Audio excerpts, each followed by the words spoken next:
This is the Magnum MC-35 Creaser perforator. That's straight onto the screen on here. On there you can see how many creases and what the setup is at the moment. You can scroll through them. It goes all the way up to 32 creases, which you can do on one sheet at any time. You can manually input the data if you wish. So for this is 99mm and 199mm, of which all of the readings are measured from the leading edge of the sheet rather than from where the previous crease was. Got many features: progressive, spine creasing, which gives a square back type effect, but we don't need to look at that at the moment. You can recall jobs, so in this case we'll do job 2. You can also save jobs on there as well, of course. First thing, hit the test button, put the first sheet on there. Key thing is to push it up against that back fence there, slide it across so that it's all nice and straight. Then there you go, nice clean crease. Of course you can set it and save it to do half, crease, tri-fold, anything you like. Just going to go through how you enter the crease positions on this machine. It's a bit different to most machines. At the minute it's just no creases on there at all, just set to 0.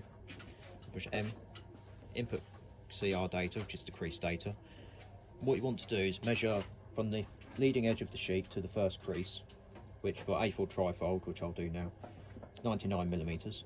Then hit enter, and it automatically goes on to number 2. The important thing is, this is also from the leading edge to the second crease. It's not from the first crease to the second crease, it's from the leading edge to the second crease. So for this one it'd be 199 rather than just 99. It goes on to crease 3. If you don't have a third crease, it's on 0. Just hit enter when it's on 0 and it will save it as it is. You can then go through the menu and save it as a template if you wish. When it's on there, hit test just to make sure.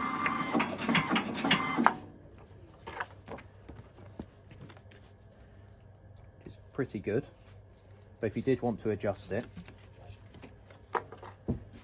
hit M again, input data, then you can put in 98mm, let's say, and then 198 just to adjust it onto 0 again. Just press enter, and then you can test, which I can do another test. Then assuming that's okay, push the green button and away you go. Just going to show you it running and the best practice to use to set the semi-automatic feed. First thing you want to do is set it up, and for this one we have A4 trifold set up on there already. Then what you want to do, grab your paper or shingle them out so you get that sort of shape on there.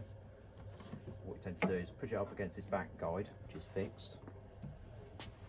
Then we use a little gripper, a thimble, if you want to call it that. Then if you hit test, then you feed one at a time. And you want to check your sample. Looks nice to me. Then hit the green button. Then carry on. Be careful only to put one sheet in at a time, because creasing you should only have 3 sheets at a time.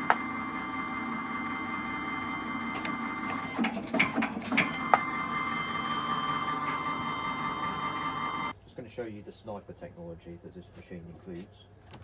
What it has, you go through the menu, and you've got read CR data. What that will do is, as the sheet goes through, it will see where these black marks are, which I've just put on there with felt tip pen, and it will show you what the measurements are. So while it's on there, hit the test button, sweep the sheet through as when you would.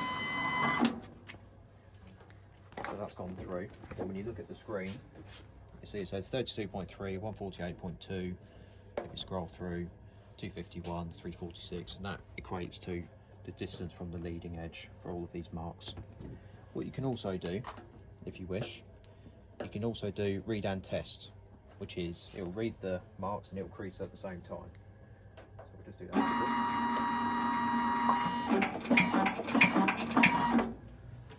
At the same time as reading where these black marks are, it's also putting the crease on there. So it's going to show you how to set up the linear perf. What you do, open this cover, and the top of the perf tool. So it comes as a set, the top part and the bottom roller. Top part goes on like these guide wheels do. So you have a thumb screw, put the top perf on there, put the screw through to secure it in place. But you also need to put the counter, which is a plastic wheel. And the way to do that, you have to take out this little clip here, which can be a bit fiddly. You get a spare one of those, but try not to lose them. Then what you do, move it to the right, and it comes out just like that. Then you've got another clip there. You need to take that off. Then this, which is the bearing.